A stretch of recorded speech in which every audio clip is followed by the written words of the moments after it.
Yes. Hello and welcome to RH Movie Recap. Now that we've established that everyone we see walking around here most likely has tics, let's get into 2019, A Rainy Day in New York. Warning: this contains a spoiler. While I can give you my thoughts on the film, nothing beats seeing it for yourself. The description contains links to the film. Next, we see Gatsby in class, where he tells us about how he's jumped from Ivy League, how his mother thinks he's not living up to his potential, and how he made 20 grand the week before playing poker. He tells us about his girlfriend Ashley, and he is completely in love with her. When she approaches him, she tells him about her interview with a major film director, Roland.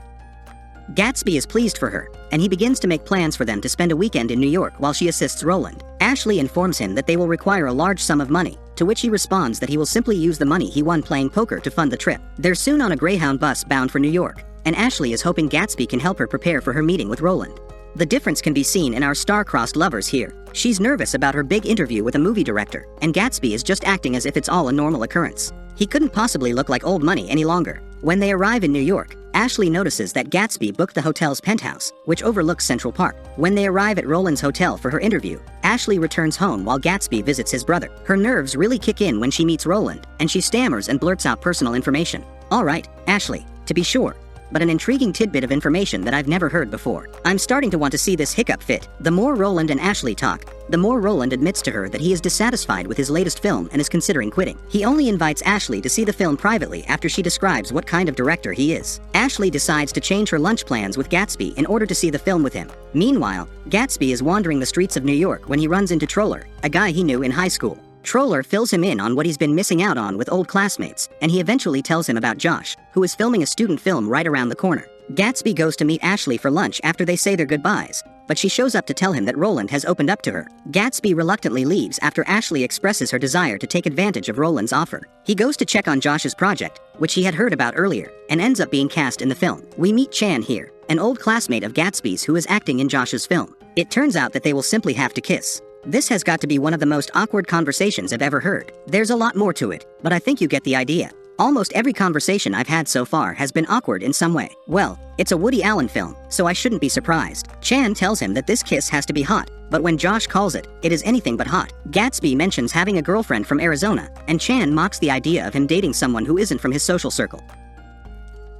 After a few takes of back and forth, they finally relax enough to give each other a steamy kiss that Josh thinks is good enough for his final cut.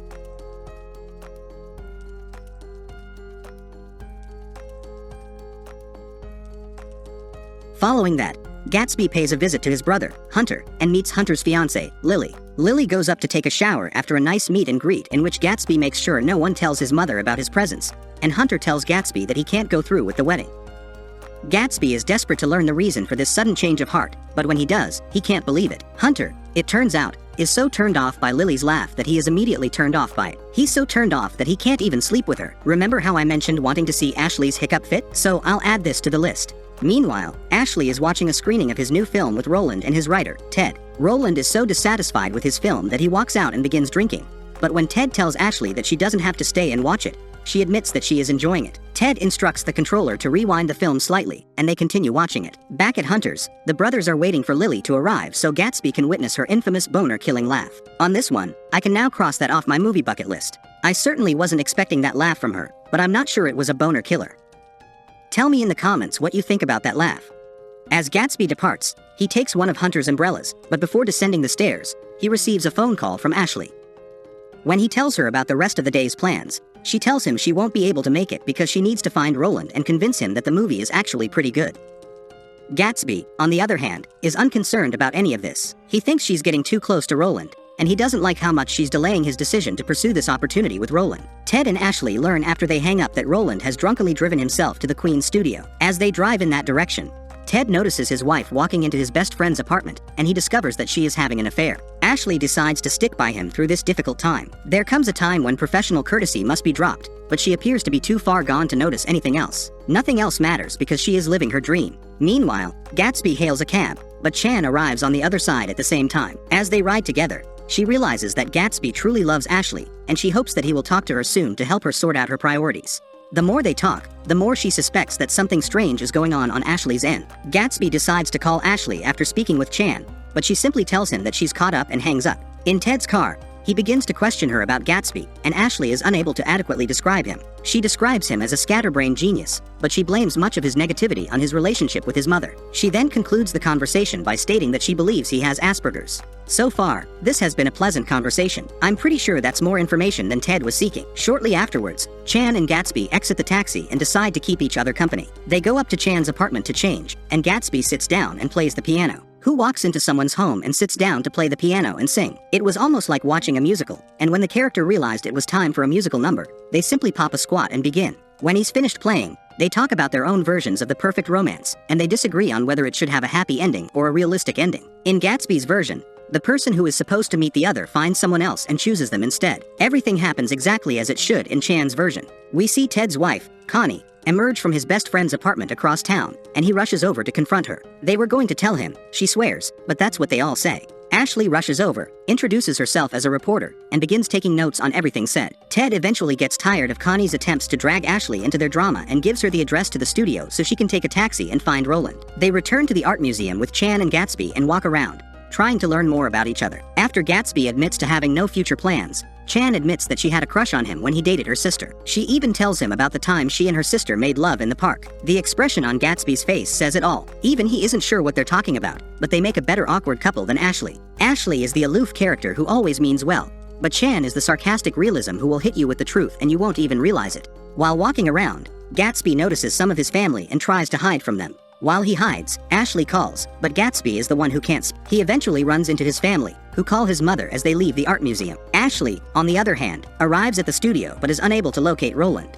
She meets Francisco Vega, a celebrity hottie she believes was sent from heaven. They make it into his trailer, where Francisco invites Ashley to dinner and a party, which Ashley isn't sure is a good idea. That's not as satisfying as the earlier laugh, but at least I got to hear everything I wanted to hear.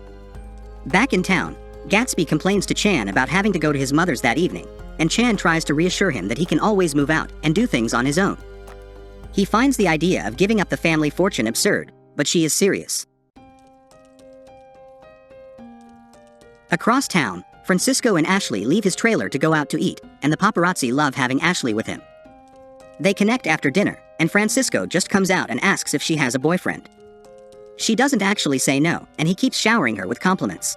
She eventually admits that, while she technically has a boyfriend, she really doesn't. She tries to describe Gatsby again, but her commentary on him isn't as refined as before. Meanwhile, Gatsby goes to a high-stakes poker game, but his mind is racing with thoughts of Ashley. He returns to the penthouse after a risky gamble, emptying his pockets of all the money he just earned. He turns on the television and sees the paparazzi encircling Ashley and Francisco.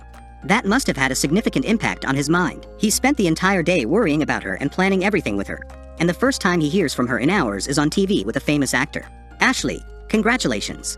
Gatsby, poor Gatsby. Gatsby goes to the piano bar and drinks alone, reflecting on everything that led him to love someone like that. He eventually catches Terry's attention, who is also sitting alone. When she arrives, she tells him that she turns dreams into reality, and her profession becomes absurdly clear. She tells him that his rate is $500, but he offers her $5,000 to pretend to be Ashley at his mother's party. Meanwhile, Francisco drives Ashley to the party, where she discovers that everyone is there. As she wanders, she encounters Roland, Ted, and returns to Francisco. Roland offers to take her to the south of France with him. Ted reveals that her words were all he could think about when he found out about Connie, and Francisco simply tells her that they should leave the party. She now has every option in the world in front of her. Which one would you choose? Gatsby takes Terry to his mother's party and attempts to put on a show for everyone he meets. Terry even does a good Ashley despite the fact that she was dragged into this. Oh God.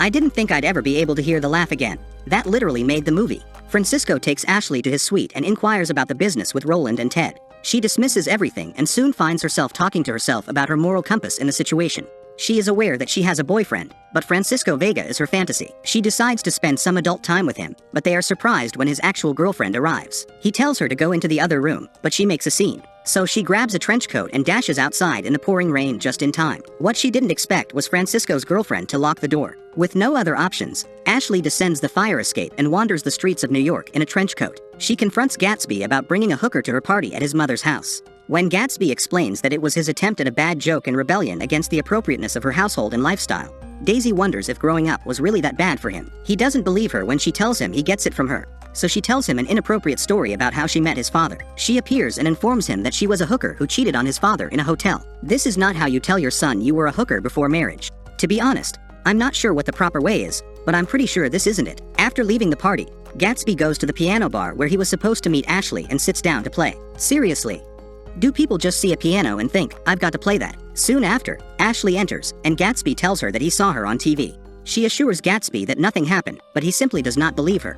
She informs him that she is too drunk, high, and tired to explain anything. The next morning, Ashley tells Gatsby everything, and he seems surprisingly calm about it all. They take the carriage ride that Ashley had hoped for before leaving town, and Gatsby realizes that she isn't the one for him. He hands her cash and sends her on her way. Gatsby then walks to the station, where it has begun to rain, and appears to be waiting for something. Chan emerges from the tunnel as the clock strikes the hour. The credits begin to roll as they kiss in the rain. Because of the awkwardness of the dialogue and situations, this was an enjoyable, slow rom-com. It's also a Woody Allen film, so you know it's going to be good and you know what you're getting into. I'll say it again, if this is your type of movie, you should definitely watch it. It's a nice title to have in your library. Remember to like and subscribe for more videos like this one. Comment with your suggestions for what I should watch next, and I'll see you in the next video.